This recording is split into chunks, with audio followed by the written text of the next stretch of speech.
mean, I'm sitting on my couch and really, like making it up as I went along in a lot of ways, and just brought a lot of great people around me to kind of go through it. But conflict is the major theme here. Is that the question that we are getting at? From where you are now to where you started, was it easy? Was it hard? What did it feel like in the moment? No, it's been really hard. And the story that I told is the very like sexy version, right? And that's really half of it, because the other half is me battling for the last 5 years through conflict and through fear and through anxiety. A lot of it based around, how are we going to raise money to make this happen? How am I going to pay my own mortgage? And my wife and I want to have kids, and how is that going to happen? And worried about our impact. Is it actually working? Are we making a difference? That whole bit. And then there's like serious spiritual issues, I think, honestly, too, of I think that we do really powerful kingdom work, and there are dark forces in the world who want me to fail, and I feel that. I feel paralyzed by that in so many ways. But there's really kind of 4 key things that in the last 5 years that I've kind of figured out as I've gone through fear and as I've gone through conflict that I hope you guys will find helpful. So the first thing is the virtuous act of showing up every day. And that is the most powerful thing in the world. And you mean like just being there just in being the room, there. not even feeling like being there, but actually physically showing up in the room. Physically showing up is step one. And the days that I'm paralyzed by it, like lying in my bed, like I just cannot do it today because I feel so much fear and so much pain in this. Getting out of bed, getting in the car, going to my office, sitting behind my desk is a revolutionary act. And just that in itself is so powerful, And I think, when I was just starting it early on, it was, can I do 30 minutes a day that's going to somehow benefit These Numbers Have Faces in some way? And the same is true for writing, It's like, can egg you... timer. Yes, egg timer, right? Yeah, you told me that, and that's helpful. Can I do 1 hour of just like quality work where I just show up and do something for 1 hour, So that's kind of the first thing that really helped me. The next thing is that I learned how to not over-identify with my work. That, I am not my job description. I'm someone beyond what I do. And my wife was telling me recently I was stressing out, I was having a rough day and flipping out again, and she said, honey, I will love you if you made sandwiches at Subway, the exact same amount, and your family will love you and your friends will love you no matter what. Like, you were not this. You were not These Numbers Have Faces. You were beyond that. And that's been so helpful. And I found that I'm paralyzed when I am over-invested in my success and then over-terrified of failure. And when those two things align, I'm dead in the water, honestly. And so kind of battling through that has been super, super helpful. The third thing is learning to live and work in the midst of fear. And whenever I'm feeling overwhelmed by all this, there's this special little spot that I like to go near my office. It's this little grassy knoll. And it overlooks a truck depot and a freeway on-ramp. So it's really, really great. It's gorgeous, But it's my place, And that's kind of where I feel, where I go to meet God there. That's like where He lives. And that's not theologically accurate, but it helps me, right? It is, actually. He lives other places, too. I guess you're right, yes. And so I go there, and I'm flipping out, and I'm connecting with God, and we're trying to figure it out. And I kind of get the same thing from Him every single time. And I think some people, have a relationship with the Lord where they're like cracking jokes and like talking all day and that whole thing. And mine hasn't really been that as much as it's God telling me these like 2 core things. And He says, Justin, if you're not scared, you're not doing it right. And that's so important. And the second thing is He says, just keep going. And that's been so helpful. And I've just learned that that fear is an indicator for love. And that the more that you love something, the more that you'll fear it. Yeah, because I think that that it can hurt you, right? And so I just know for a fact that fear is a pathway to what we have to keep doing in life. And if you're scared of something, it means that you're on the right track.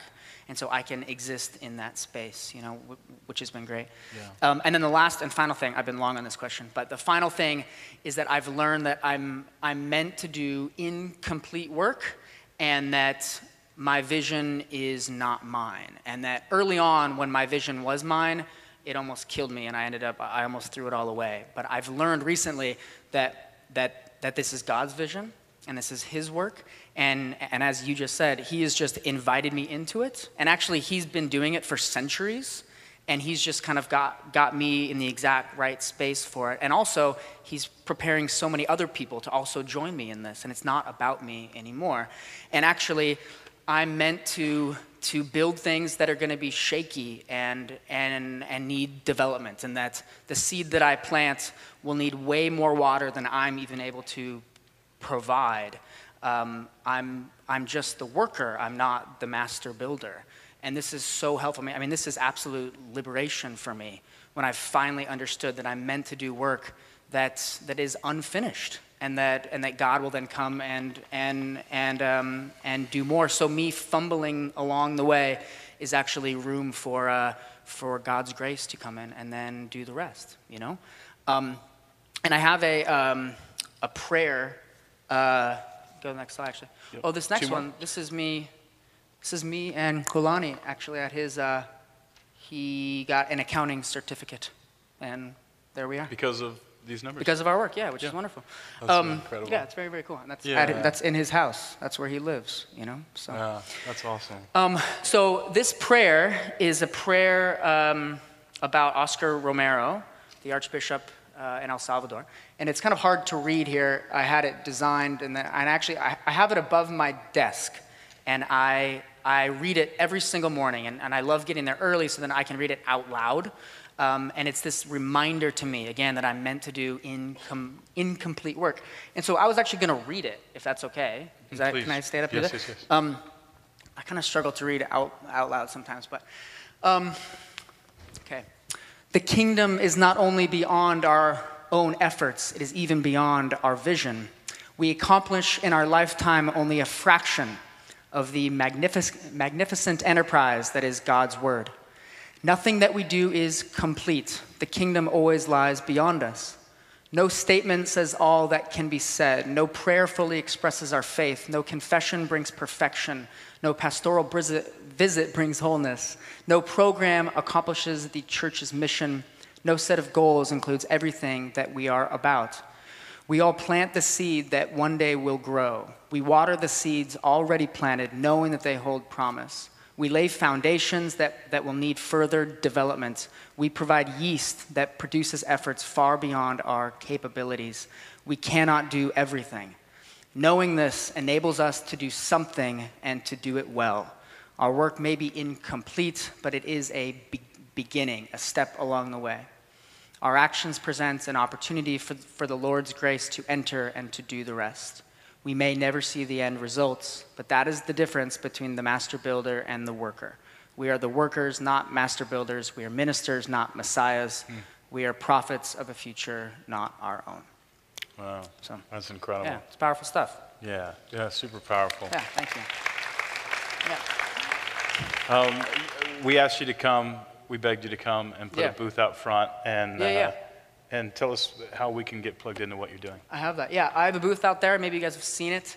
Love to chat with you more. And we have a great website, thesenumbers.org, where you can learn more about our work. And we'd love to have you sign up for our email list and to connect with us. And honestly, I'm here for the next, today and tomorrow, just because I want to be around. And I'd love to meet you, and I'd love to talk and hear about your story, and any way that I can help in that. I want to be available to that.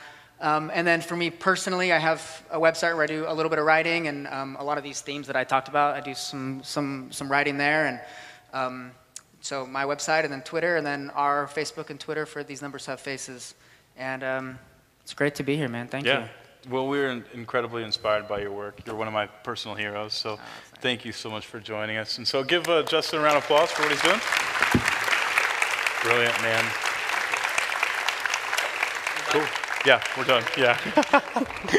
All right, love you.